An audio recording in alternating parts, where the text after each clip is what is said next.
Assalamualaikum warahmatullahi wabarakatuh.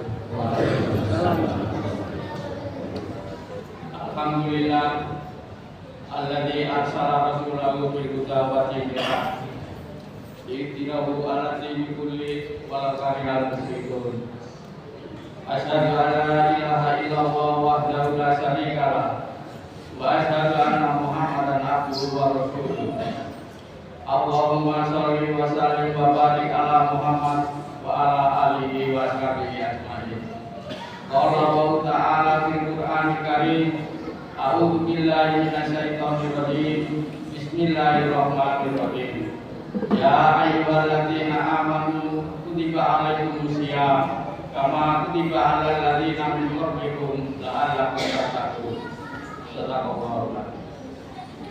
Para jamaah sekalian yang berbahagia, marilah pada kesempatan malam hari ini kita senantiasa selalu bersyukur kehadirat Allah, karena pada malam hari ini, pada detik ini, Allah masih melimpahkan kepada kita suatu kenikmatan yang tiada nilai harganya, yaitu nikmat iman, Islam, dan nikmat sehat jasmani rohani.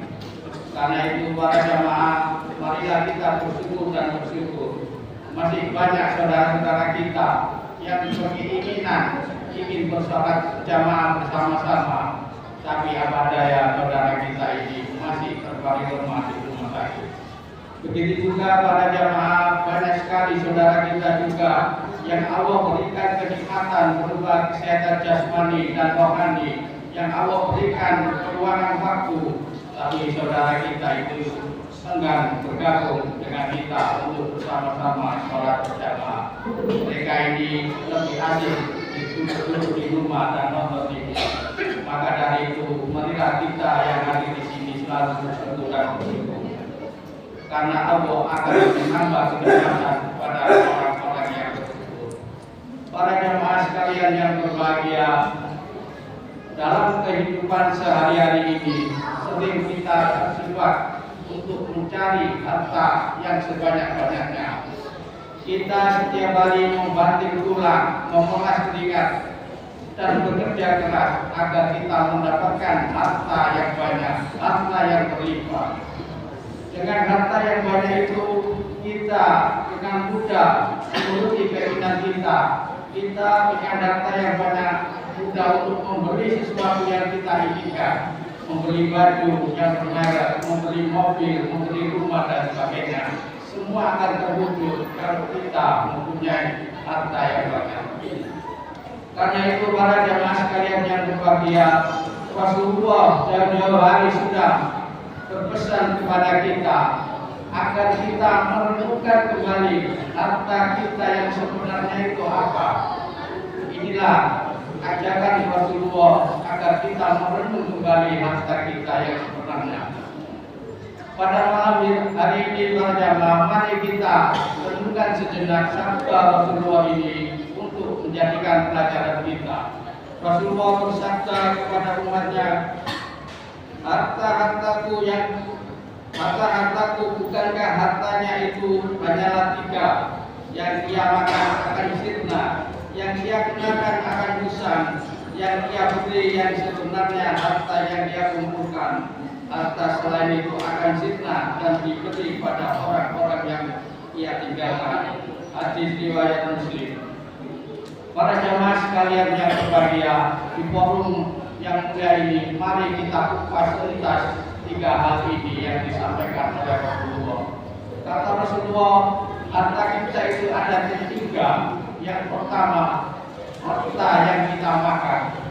Kita setiap hari bekerja keras, membanting tulang, dan bekerja secara halal. Setelah kita mendapatkan harta, kita belikan makanan, kita belikan minuman. Di rumah kita pada bulan puasa ini, semua tersedia di meja. Ada kolak, es campur, nasi, dan buah-buahan. Itu hasil kerja kita. Kita belanjakan berupa makanan. Setelah kita makan, tubuh kita yang awalnya lemas menjadi kuat.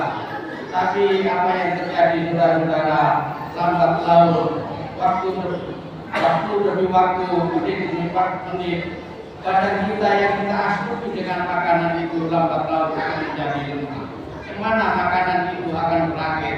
Kemana harta kita yang kita belanjakan berupa makanan itu semua berakhir di WC atau menjadi kotoran. Itulah harta kita yang pertama kata Rasulullah yang berupa makanan akan menjadi sirna. Yang nomor dua kata Rasulullah, harta kita yang berupa barang yang kita gunakan. Kita bekerja keras, kita mengumpulkan harta agar kita bisa membeli baju yang kita pakai. Baju kita harganya ratusan ribu, bahkan ada kita yang harganya jutaan. Mungkin bapak-bapak ibu-ibu kalau pergi ke Sidoarjo, kita bisa melihat di butik-butik baju di Indah Sortir, harganya ratusan ribu, bahkan ada yang jutaan.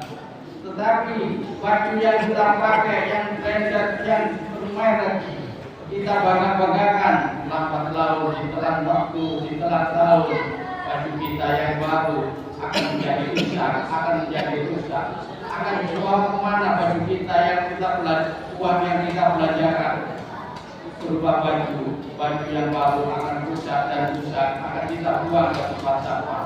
Itulah harta kita yang kita gunakan setiap hari. Ada juga harta kita yang berlimpah, harta kita yang banyak. Kita belikan rumah, kita belikan mobil, kita belikan tanah, sawah dan ladang.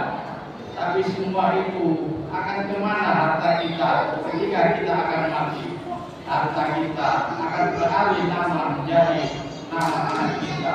Harta kita yang kita belikan tanah, rumah, mobil, kalau kita mati, harta kita akan beralih nama menjadi milik saudara kita, karena kita tidak akan membawa mati harta kita itu.